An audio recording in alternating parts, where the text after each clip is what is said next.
Okay.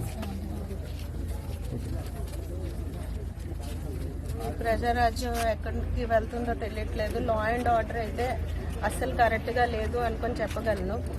అది పెద్ద పెద్ద ప్రొఫైల్ కేసెస్ ఇలాగే నడుపుతారా అనే దాని మీద అసలు ప్రజలు భయపడేటట్టుగా చేస్తున్నారు. ఇదంతా మెయిన్ సార్కి దేనికి తీసుకెళ్లారో ఏం అరెస్ట్ చేశారు అనేది ఇప్పటి వరకు కూడా బయటకి ఏం చెప్పలేదు. లోపల తీసుకొని వెళ్ళారు. మార్నింగ్కి కూడాను ఇంకా ఉంచుతారని చెప్తున్నారు. బాబుని తీసుకెళ్ళిన రోజు నుంచి కూడాను సార్కి అలాగే బ్యాక్ హ్యాండ్గా పోలీసు వాళ్ళు అలాగా వెనకాతలో వస్తూనే ఉన్నారు.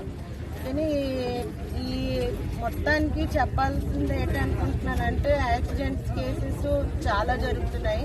ప్రతి ఒక్క దాని మీద కూడాను మీరు చర్యలు తీసుకొని ఎలాగా అందరికీ తీసుకొని వచ్చేసి ఎక్స్గ్రేషన్ కింద 10 లక్షలు ఇస్తున్నారు. ప్రతి యాక్సిడెంట్ కేసుల దగ్గరికి మీరు వెళ్ళేసి వాళ్ళందరినీ కూడా తీసుకొని ఆ పేద కుటుంబానికి కూడాను మీ అందరూ కూడా కాపాడుకోవాలనుకొని చెప్పుకోరు.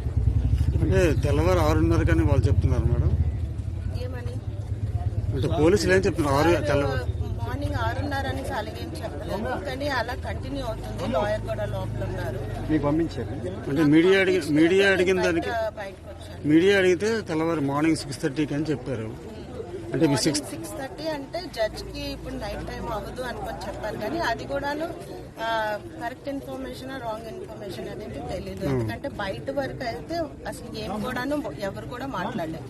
అక్కడ ఉన్న పోలీస్ బెటాలియన్ మొత్తం కూడాను బయట నుంచి వచ్చింది. మనకి లోపల ఉన్న పోలీస్ బెటాలియన్ బయట ఉన్నది మొత్తం వేరే వేరేగా ఉంది.